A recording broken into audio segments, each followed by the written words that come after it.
আল্লাহ রাসূল সাল্লাল্লাহু আলাইহি ওয়াসাল্লামের চাচা আবু তালেব, উনি কি ইসলাম ধর্ম গ্রহণ করেছিলেন?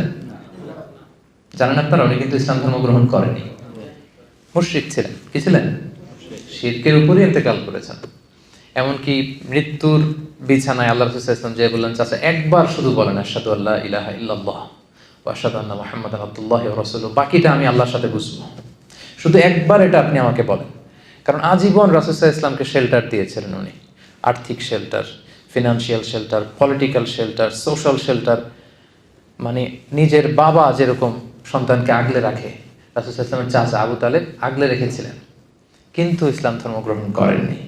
তো রাসূল সাল্লাল্লাহু আলাইহি ওয়াসাল্লাম এই চাচাকে অনেক ভালোবাসতেন। তো রাসূল সাল্লাল্লাহু আলাইহি ওয়াসাল্লাম যে ভালোবাসতেন, এটা কি অপরাধ ছিল? কারণ এটা সহজাত ভালোবাসা, এটা এমনিতেই চলে আসে। উনি মুশরিক ছিলেন, কিন্তু রাসূল সাল্লাল্লাহু আলাইহি ওয়াসাল্লাম অত্যন্ত ভালোবাসতেন। রাসূল সাল্লাল্লাহু আলাইহি ওয়াসাল্লামের প্রথম বিয়েটা আম্মা জান খাদিজাতুল কুবরা রাদিয়াল্লাহু তাআলা আনহার সাথে উনি নিজে পড়িয়েছেন, উনি নিজে খুতবা দিয়েছেন। বিয়ের মোহরানাটা নিজ পকেট থেকে আদায় করে দিয়েছেন। সুবহানাল্লাহি ওয়া বিহামদিহি।